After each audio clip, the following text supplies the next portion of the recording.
Je vais vous faire un petit top des 9 poissons les plus pratiques en aquaponie, mais on va changer un peu la règle. On a souvent des top 9 ou des top 10 ou des top je sais pas combien qui prennent en compte la partie pratique des poissons pour l'aquaponie, c'est-à-dire est-ce qu'ils vont résister à telle température, est-ce qu'ils vont manger tel type de nourriture, est-ce qu'ils sont faciles à l'élevage, est-ce qu'ils attrapent beaucoup de maladies, etc., etc. Et là, j'avais envie de m'intéresser alors à ces critères en partie, c'est vrai, hein, parce qu'il ne faut pas les négliger, mais un autre critère qui est tout simplement quel type de viande ça va donner. Parce que si on fait de l'aquaponie, enfin moi en tout cas, c'est en grande partie pour manger les poissons. Alors pour ça, dans ce top 10, top 9 plutôt, pardon, on va directement enlever tout ce qui est poisson ornemental, pardon. Donc exit les poissons rouges, les carpe-coilles, les guppies, voilà, tout ce qui est pas comestible, out. Et on va rester sur des poissons comestibles. Alors, pourquoi je voulais faire ça? Tout simplement parce que moi, il y a autre chose qui me passionne pas mal, c'est tout ce qui est l'alimentation. Et notamment, on vit aujourd'hui dans un monde où l'alimentation est quand même un problème énorme, hein. Il y a énormément de choses qui sont très inflammatoires.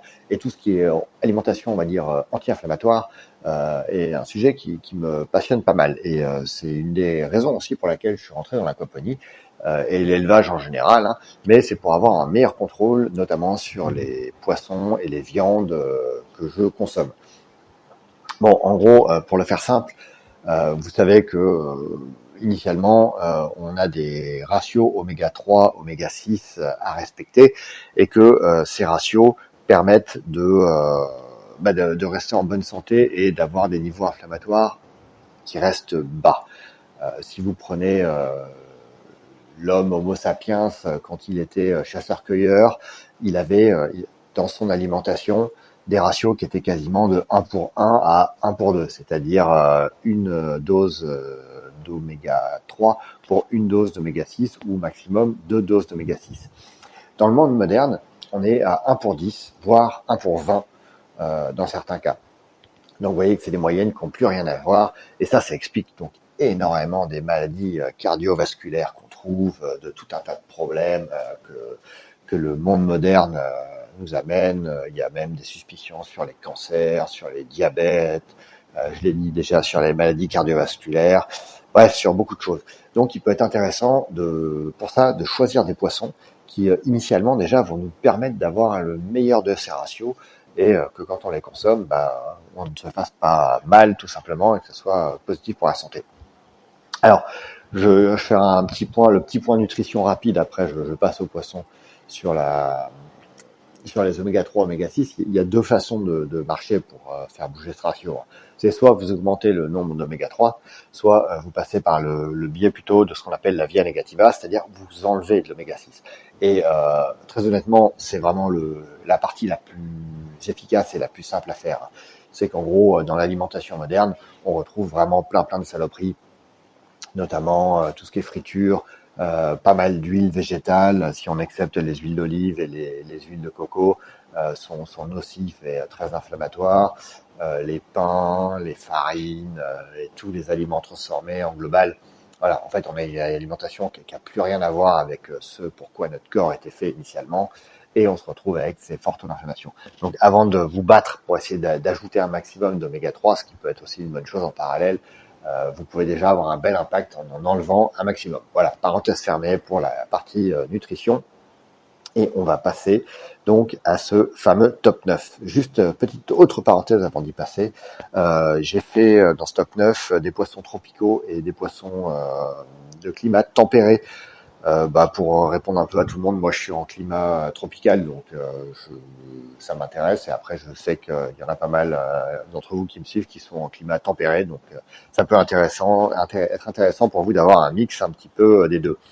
Donc avant de choisir vos poissons, hein, aussi, considérez quand même bien, je le rappelle à toute fin utile, pour ceux qui me connaissent, vous le savez déjà, les autres, ça fait un petit rappel qu'il y a des conditions, des facteurs quand même à considérer quand on choisit un poisson, qui sont que le poisson doit être le plus adapté possible à votre climat. N'allez pas élever un tilapia en France ou une truite en Côte d'Ivoire. déjà ça va être très compliqué, ça marchera pas, il faudra des dépenses énergétiques importantes pour rien. Donc voilà, ça n'a pas trop de sens, ne le faites pas. Vérifiez que vous avez de la nourriture disponible pour le type de poisson que vous prenez. Si vous prenez des carnassiers, il faut bien être sûr de pouvoir avoir une alimentation adaptée. On verra que ça a un impact assez fort aussi sur la qualité de la nourriture un peu plus loin. Et enfin, voilà, des lentilles d'eau, des larves de mouches, des granulés, bref, de quoi diversifier la nourriture et que vous l'avez sous la main et que c'est accessible. Les granulés, ça se trouve pas partout non plus, donc faites attention à ça. Et enfin, voilà, il y a quand même la taille des bassins qui est importante en fonction de certaines espèces. Vous ne pourrez pas élever des espèces qui deviennent très très grosses dans des systèmes trop petits, des perches ou des choses comme ça, par exemple. Il va falloir quand même des volumes un peu importants. Donc voilà, tout ça à prendre en compte. Et la dernière, et pas des moindres, qui est avant tout, avant d'être légale, la mesure de bon sens, mais qui est légale aussi, c'est renseignez-vous. Il y a des poissons qui sont interdits dans certains pays, soit parce qu'ils peuvent être invasifs, soit parce qu'ils sont interdits. Donc vous mettez tout simplement pas hors la loi et ne propagez pas une espèce qui peut être envahissante dans un biotope qui n'est pas le sien. Ça a souvent des impacts très négatifs. Donc renseignez-vous bien là-dessus avant d'intégrer un poisson dans vos systèmes aquaponiques. Voilà, cette deuxième parenthèse étant terminée, on peut attaquer notre top. Alors, on commence par le premier. Et le premier, c'est tout simplement dur pour moi, parce que c'est le tilapia. Et c'est celui que j'élève. Et le tilapia, donc pas le premier, on part dans l'autre sens du plus mauvais, donc le 9e. Alors le tilapia, on connaît, hein, c'est vraiment le poisson génial, parce qu'il est solide, il est robuste, il est increvable, il est jamais malade. Il a besoin, même dans une eau de mauvaise qualité, avec peu d'oxygène, il va survivre. Il mange un peu de tout. Voilà. Et par contre, le gros bémol, c'est que ça va donner un poisson qui a des ratios, dans le meilleur des cas, qui vont être à 2 oméga 6 pour 1 oméga 3. Et dans le pire des cas, ça peut monter jusqu'à 10 oméga 6 pour 1 oméga 3. Donc voilà, ça c'est clairement des ratios pas bons du tout. Et quand on se dit d'ailleurs que c'est le poisson le plus consommé au monde, et quand on voit les volumes qui sont faits, on s'imagine les conditions, enfin moi je les connais, dans lesquelles la plupart du temps ils sont produits, et que tout ça n'est évidemment pas favorable à l'alimentation humaine, parce que quand c'est élevé dans de très mauvaises conditions, en gros, vous avez le taux d'oméga 6 qui remonte à fond, dû au stress, dû à la mauvaise qualité de la nourriture, ou une nourriture non adaptée, etc., ce qui est souvent le cas dans des élevages intensifs de mauvaise qualité.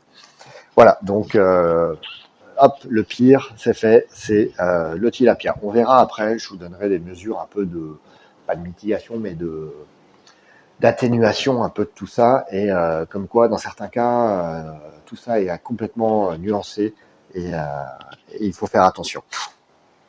Ensuite, en numéro 8, vous avez la perche de jade. Alors, la perche de jade, c'est comme la perche argentée, hein, mais avec des températures un peu plus hautes, 20-28 degrés. C'est omnivore. Et là, ça a une teneur en oméga 3 qui est déjà qui est faible à modérée, donc qui est déjà meilleure.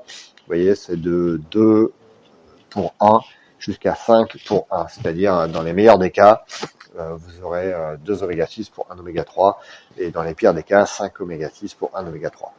Après, en fait, on a pas mal de poissons qui vont avoir à peu près les mêmes taux. Je les ai classés dans ce sens parce que certains sont quand même plus intéressants que d'autres. Mais à ces mêmes taux, vous avez le poisson-chat. Alors le poisson-chat, c'est pareil, c'est plutôt tropical. Vous en trouvez aussi en Europe, hein, bien sûr, mais c'est très très élevé dans les pays tropicaux et très consommé. C'est pas consommé, à ma connaissance, en Europe ou en France, ou alors de façon très partielle. Mais c'est pas un poisson que les gens apprécient beaucoup. Pourtant, c'est vraiment un très très bon poisson qui a beaucoup de goût, qui est très intéressant et qui a des taux pareil moyens de 2,1 jusqu'à 5,1 dans les conditions les plus défavorables. Donc en fin de compte, c'est pas si mal. Si on fait attention et qu'il est élevé dans de bonnes conditions, c'est pas si mal que ça comme rapport oméga 3, oméga 6. Après, vous avez un poisson que je ne connais pas, mais que j'ai quand même mis, qui est la morue de Muret. Qui est un poisson carnassier, carnivore, donc protéines, tout ça machin, et 8 à 24 degrés, donc température plutôt basse, hein, poisson de climat tempéré. Et voilà, et c'est pareil, elle a les mêmes ratios, 2-1 à 5-1. Donc elle est dans des moyennes correctes. Je pense qu'à partir du moment où on est à 2-1, franchement, ça va. On peut commencer à le consommer. Donc à 2-1, si on a un poisson qui a été correctement élevé, dans de bonnes conditions, et qu'il a la génétique, on va dire, parce que c'est cette variété de poisson, eh ben, on commence à être dans des ratios corrects. Ensuite, en numéro 5, la perche argentée. Alors ça, la perche argentée, c'est un poisson qui peut devenir très très gros, 8 à 10 kilos, hein, plutôt eau chaude. Et pareil, les mêmes teneurs en oméga 3 en fait, c'est assez modéré, de 1 à 5,1, la même chose, donc pas inintéressant, mais voilà, on n'est pas encore dans le top. Après, on a le crapé. Le crapé, ça a l'avantage d'être très très facile à élever, de vivre dans des eaux plutôt chaudes aussi, ça a une très très large température en fait d'acceptation, ça va de 16 à 27 degrés, donc il y a plus de 10 degrés d'amplitude thermique acceptée. Et ça a une bonne teneur en oméga 3 aussi. On est pareil de 1 à 5,1, donc on reste dans du correct s'il est bien élevé. Ensuite, le troisième. Le troisième, là, on commence à être dans des rapports bien plus intéressants et déjà, en plus, pour des poissons avec des qualités gustatives particulièrement intéressantes, vous avez déjà dû goûter, c'est l'omble chevalier, qui est vraiment un très très bon poisson. Le goût est très délicat, c'est vraiment très intéressant. Et on peut avoir un rapport de 1 sur 1, donc un oméga 3 pour un oméga 6. Et là, on rentre dans des ratios qui sont vraiment particulièrement intéressants. Donc l'omble chevalier à conseiller. Par contre, l'omble chevalier, alors c'est 4 à 12 degrés. J'ai vu ça sur internet. Je pense qu'on peut monter un peu plus, mais ça reste un poisson d'eau froide. Donc ça, c'est une des difficultés, c'est qu'il faut pouvoir garder une eau assez fraîche toute l'année. Donc pas évident dans les périodes de canicule, etc. à élever. Il faut une eau plus fraîche que la truite, je pense. Donc pas évident. En poisson tropical, le numéro 2, c'est le barramundi. Alors, le barramundi, pour être honnête, c'est pareil, je ne connaissais pas. Et quand j'ai vu les ratios du tilapia, en fait, je me suis mis à chercher un poisson tropical qui ait des bons ratios. Et il se trouve que j'avais l'impression que, en gros, plus c'est des poissons d'eau chaude, d'eau stagnante, de trucs, moins le ratio est bon. Et plus c'est des poissons de rivière, d'eau vive, plus le ratio est bon. Bon, et j'ai trouvé le barramundi. Et le barramundi, eh ben, c'est un poisson tropical et qui a une teneur en oméga 3 de 1,1 dans les bonnes conditions. Donc toujours un oméga 3 pour un oméga 6 à 5,1. Donc, s'il est élevé dans de bonnes conditions, franchement, le ratio est parfait, quoi. 1-1, on est vraiment dans du très très correct. Et malheureusement, c'est un poisson que je n'ai pas trouvé dans la région du monde où je suis, en Afrique de l'Ouest. A priori, il est plutôt élevé en Amérique latine, pardon, et en Asie du Sud-Est. Mais bon, s'il supporte ces climats, c'est forcément qu'à un moment il a été testé dans le coin. Donc il faudrait que je vois. Si j'arrive à en trouver, ça pourrait être très très intéressant d'essayer ce genre de poisson. Et enfin, la star, l'incontestable, celle qui a les meilleurs ratios là-dessus. Je pense que d'ailleurs vous la connaissez déjà tous, hein, parce qu'elle est particulièrement appréciée. C'est du poisson souvent très recommandé. Ça fait partie des poissons gras. C'est la truite. Alors il y a la truite arc-en-ciel et la fario là que j'ai trouvé. L'arc-en-ciel a encore un meilleur rapport que la fario. Là, on descend à 0,43 pour 1. C'est-à-dire que le rapport d'oméga 3 sur oméga 6 est positif. C'est le seul poisson vraiment que j'ai trouvé d'eau douce, en tout cas pour l'aquaponie, qui est ça, quoi. Après, c'est des petits poissons de mer, des petits poissons gras, des sardines, des trucs comme ça. Mais voilà, donc bah oui, la truite, hyper intéressant, hyper bon poisson en plus. Qualité gustative incroyable, et c'est pas pour rien que je pense que c'est un peu la star de l'aquaponie dans tous les climats tempérés, quoi. Donc, à choisir, bah oui, moi si je pouvais, évidemment, je ferais de la truite. Après voilà, je vous disais, il y a pas mal de petits bémols à mettre tout ça. Déjà, pourquoi? Parce que on se rend compte que même un tilapia élevé d'une façon correcte, ça peut être un poisson de meilleure qualité, avec un meilleur ratio oméga 3, oméga 6, qu'une truite élevée dans des conditions foireuses. C'est-à-dire que vous pouvez arriver à 1 sur 2 pour un tilapia, comme vous pouvez arriver à 5 pour 1 pour une truite. Et faut pas se leurrer. Les truites d'élevage commerciaux, c'est un carnage. Pour ça, il y a une vidéo très intéressante de Aquaponics Révolution. Je crois qu'il en parle, je sais plus comment il est, Jonathan, je crois. Il a travaillé dans l'industrie de la pisciculture de truite. Et voilà, et il explique que tous les matins, il faut charger en produits, que il y a plein de morts, l'alimentation était une alimentation industrielle, bref, que les conditions sont pas du tout bonnes pour les poissons, et résultat, fatalement, la qualité des poissons va s'en ressentir à la fois parce que ils vont absorber sûrement plein de produits, plein de choses qui vont finir par être dans la viande et que vous allez récupérer. Donc, au-delà des produits, des toxines et des produits toxiques que vous pouvez ingérer, en plus, les poissons sont dans un mauvais état, souvent malades, donc avec une forte inflammation, donc avec des ratios oméga 3, oméga 6 qui doivent vraiment être très mauvais. Donc voilà, il vaut mieux, moi je préfère et je continuerai à le faire parce que ici j'ai pas trop le choix, j'ai que du tilapia ou du poisson-chat, mais élever ça, savoir dans quelles conditions ils ont été élevés, bien les connaître et les manger, que de s'acheter en grande surface du poisson d'élevage qui est sûrement d'une bien moindre qualité, quelles que soient ses bases génétiques qui seront meilleures que voilà. Ou alors sinon il faut pouvoir, mais ça c'est des tickets un peu plus chers, c'est acheter du saumon sauvage ou de la truite sauvage, des choses comme ça qui eux ont des bien meilleurs ratios parce qu'ils vivent dans l'environnement naturel et ils ont des accès à une nourriture plus diversifiée, etc. Voilà, et d'ailleurs, ça c'est vraiment un des points très très importants. Si vous voulez que ce ratio, parce que là, tout le long de la vidéo, je vous ai donné 2 ratios, les bonnes conditions et les mauvaises conditions. Et un des gros facteurs, ça va être la nourriture que vous leur donnez. S'ils n'ont pas d'alimentation diversifiée, que vous leur donnez que du granulé de mauvaise qualité, ce ratio ne sera pas bon. En revanche, si vous diversifiez beaucoup, si vous mettez par exemple des larves de mouche en plus, si vous ajoutez des lentilles d'eau, de l'azola, quoi d'autre, moi je mets même du moringa de temps en temps, bref, voilà.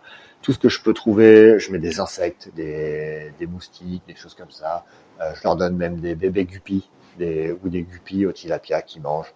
Voilà, tout ce qui peut varier leur alimentation fera que ça sera plus complet, qu'il y aura des meilleurs ratios et que vous aurez un poisson de bien meilleure qualité.